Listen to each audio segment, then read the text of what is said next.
Every day, we're waking up to more and more devastating news from the conflict in the Middle East. And it's on days like these that I'm reminded of why Bitcoin exists and why we do what we do.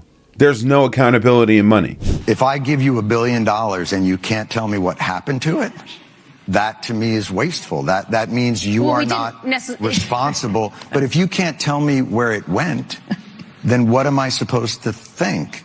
And when there has been reporting, I mean, this is not, look, I'm not saying this is on you and that you caused this, but I think it's a tough argument to I'm pretty make sure that I didn't cause it. an $850 billion budget to an organization that can't pass an audit and tell you where that money went, like, I think most people would consider that somewhere in the realm of waste, fraud, or abuse, because they would wonder why that money isn't well accounted for. The Pentagon has never passed an audit, and the amount that's gone missing is bigger than the entire United States government debt. It's always good to be bullish on Bitcoin, but it's also always good to get a refresher on not just number go up technology, but freedom go up technology. This is Dante Cook with Bitcoin Simply. Let's go.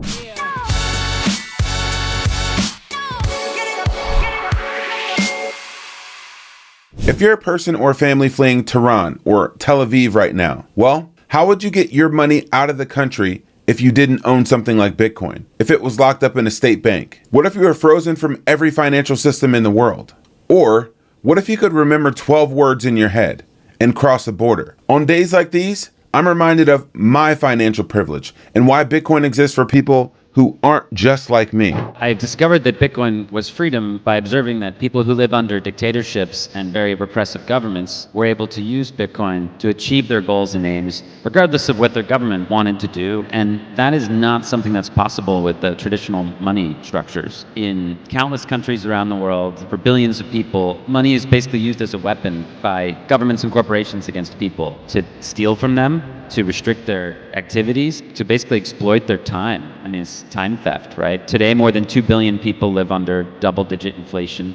More than 1.5 billion people live under absolutely intense financial surveillance. There's 4.3 billion people who live under authoritarian governments in 95 countries, and they don't have property rights. Bitcoin gives anyone actual property rights that they can defend themselves with math to a very reasonable degree, and that to me is pretty much a revolution. There will be people who are going to bring up, yeah, but stablecoin. But here's the reality. Stablecoins are good for banks, central banks, and others who are trying to promote and extend the existing financial system. But that's what they are. An extension of a system of compliance and control, where your dollars, your money can be frozen out. Bitcoin is a protocol, and it's completely different. On days like these, we need to see stablecoins for what they really are. Bitcoin is volatile, yes, but it's the only apolitical, incorruptible, borderless base layer monetary system humanity has ever had. If stablecoins dominate, financial freedom dies quietly. The dream of an open, decentralized world is smothered by convenience and compliance. If Bitcoin prevails, sovereignty becomes a default right, not a privilege. The monetary future becomes a shared protocol, not a leveraged empire. This is pretty black and white here. Like, stablecoins, again, are an extension of the current system, of control, of all the currency caste system stuff, of dollar hegemony. And Bitcoin is a completely different paradigm that promises an open, borderless, apolitical world where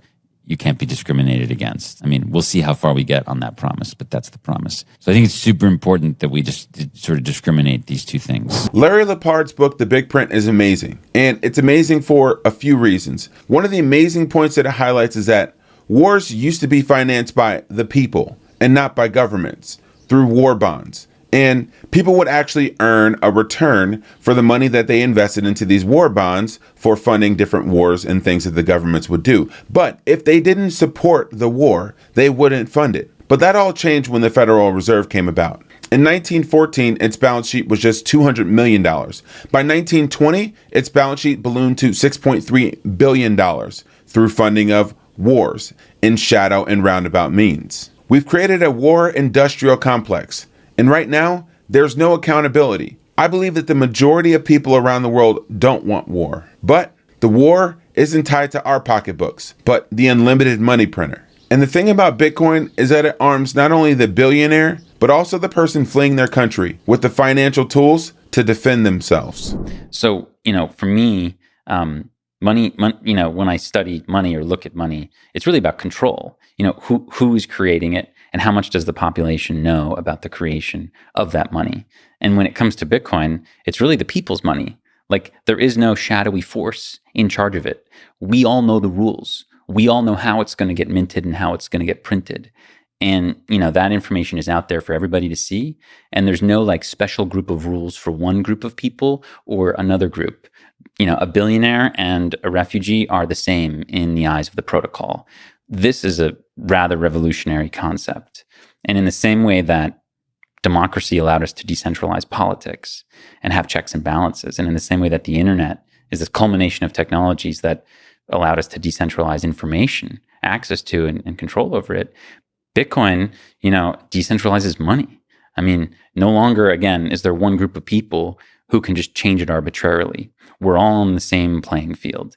And I think that is a tremendous innovation.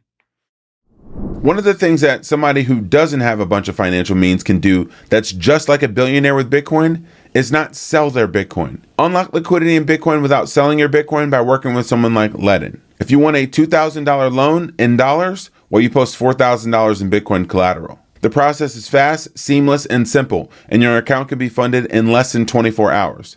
18 hours on average, to be exact, across $9 billion worth of loans to tens of thousands of customers around the world. Get started by filling out a 3-minute application today by going to learn.ledn.io/simply. Loans start at just 12.4%, and if you go to learn.ledn.io/simply, well, you get 0.25% off your first loan. One of the things that makes Bitcoin one of the most powerful financial assets in the entire world is the fact that you can just remember 12 words or 24 words and recover your Bitcoin anywhere that you are. That's incredibly freeing and powerful. But you don't have self-control and sovereignty in your Bitcoin unless you have self-custody. You can learn how to do that confidently, safely, privately, and securely by working with a member of the team at thebitcoinway.com. Schedule a free 30-minute consultation on how to protect your generational wealth the right way at thebitcoinway.com/simplybitcoin. Bitcoin is the hardest money that we've ever created. It provides people that are in less fortunate situations than us in the United States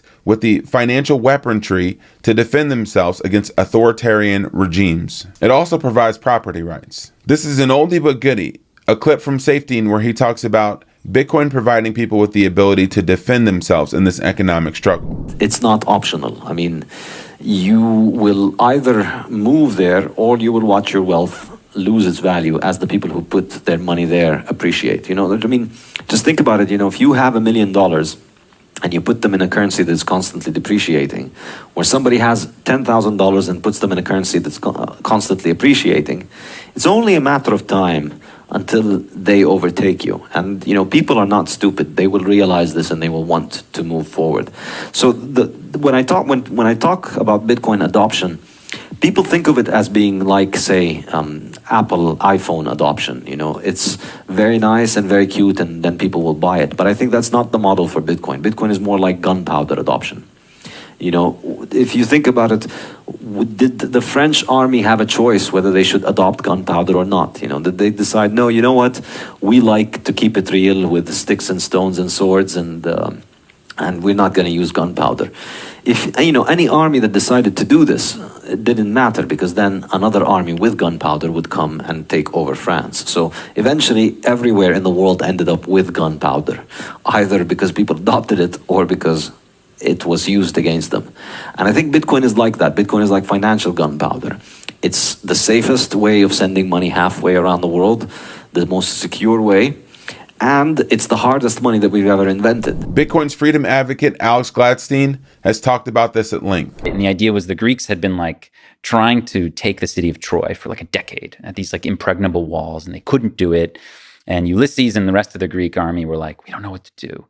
So Minerva, the god of strategy and war, kind of they get this idea from her, I guess, to actually try to use subterfuge and trickery to take over the city. So the idea is and this was sort of hatched by Ulysses, right, to put this horse together that would kind of be like a gift. So the idea was the Greeks just like pretended to leave, right? They deserted. They left behind one soldier and this horse. And the Trojans looked at it and they were like, "What's going on here?"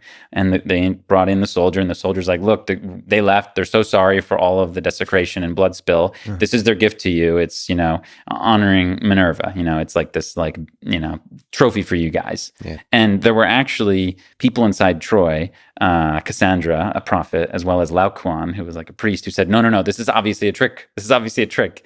But they were like dispatched and ignored because the horse was like, it was just like so badass. So the Trojans were like, bring it in the city. So they brought it in themselves. No blood spilled at all, right? In the middle of the night, of course, what you realize is the horse was packed with Greek soldiers, and they come out and they let the army in, which was like hiding behind an island. So this idea that like something could be so attractive that you really can't say no, even if you know what's inside of it, is at play in Bitcoin. So like in Bitcoin has this number go up technology, right? It is what we call it in sort of shorthand, NGU, right? But what people don't realize is that NGU is like the Trojan horse. Inside the Trojan horse is FGU, freedom go up technology. So dictators and rogue regimes and corporations are going to buy, mine, tax, accumulate this thing because it's the best performing financial asset in the world. What they don't realize, or they're going to have to ignore, is that they're also aiding and abetting this freedom technology, which allows individuals to be sovereign and eventually erodes their power. This is the ultimate goal. You can't defeat the system from the outside. The system will find ways to defend itself against outside forces. It needs to be defeated from the inside. And that's exactly what Bitcoin's doing. A strategic Bitcoin reserve here, a treasury strategy here, softer and easier laws here are going to make Bitcoin's number go up. But with that, you are embedding the financial system with a protocol that cannot be stopped. It cannot be seized, and it cannot be taken away. This is the ultimate goal. One of the ways that we can continue to make sure that Bitcoin is freedom technology is by making sure that mining and pools are decentralized. You can learn all about the decentralization efforts that are going on in Bitcoin mining by going down to the Mining Disrupt conference from November 11th through 13th in Dallas, Texas. Use the promo code SimplyBitcoin for 20% off. Thanks for riding with me today. This isn't a super bullish episode, but it's one that I think we need to hear and recognize in light of all the events that are going on in the world. As always, I'm going to keep it real with you guys. This is Dante Cook with Bitcoin Simply. Happy stacking.